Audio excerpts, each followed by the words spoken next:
Here, a young woman stands facing the viewer, apparently quietly reading from what may be a missal. Above her we see two crows, symbols of magic and mystery, that in early cultures were thought to lead the soul to eternal rest. The brown and reddish colours of the overgrown foliage behind her, and the bare branches of the tree, suggest a late autumn setting, while she is apparently unaware of her Corvidian companions. The theme of the young girl, the innocent lost in reverie, was a favourite of Hawkins, reflecting his increasing interest in religious and mystical themes that touch on the spiritual, or otherworldly, subjects that he embraced from the early 1890s onwards. He was born in 1849 in Germany of an English father and aristocratic Austrian mother, who, after separating from his father when he was 3, raised him in Brussels. Then he moved to Paris in 1870. While studying at the Académie Julian, Hawkins met the young Irish poet, playwright and art critic George Moore, who made him a memorable character in Moore's memoir, Confessions of a Young Man, and in his later semi-autobiography, Ave, Salve, Vale, Hawkins becomes Lewis, a tall, thin young man with violet eyes and a broken nose, and a face which absorbed and interested me all the evening, my eyes returning to him again and again, as he leaned across the table, telling stories in fluent French, delighting everybody, the men as well as the women.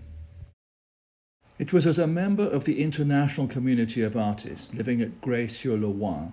that Hawkins painted his first success at the Paris Salon, The Orphans, in 1881, and later in the decade began to devote himself to the new movement of symbolism. In 1891, Hawkins withdrew from the official salon to exhibit at the rival Société Nationale, while also participating in the Salon de la Rose-Croix and the Libre Esthétique in Brussels. In 1895, he painted what is perhaps his most renowned work, his portrait of Séverine, the name taken by the libertarian feminist, journalist and anarchist Caroline Rémy, a passionate supporter of the Dreyfus cause known as the High Priestess of Dreyfusism. Along with his interest in symbolism, Hawkins had also taken an interest in Japonism and the Art Nouveau, painting a series of portraits of well-known women including Sarah Bernhardt and Loie Fuller, placed artificially in carefully designed fans. At some point in the 1890s, he exhibited at Busseau and Valadon, which had absorbed the Goupil Gallery, where Theo van Gogh, France's brother, worked for several years.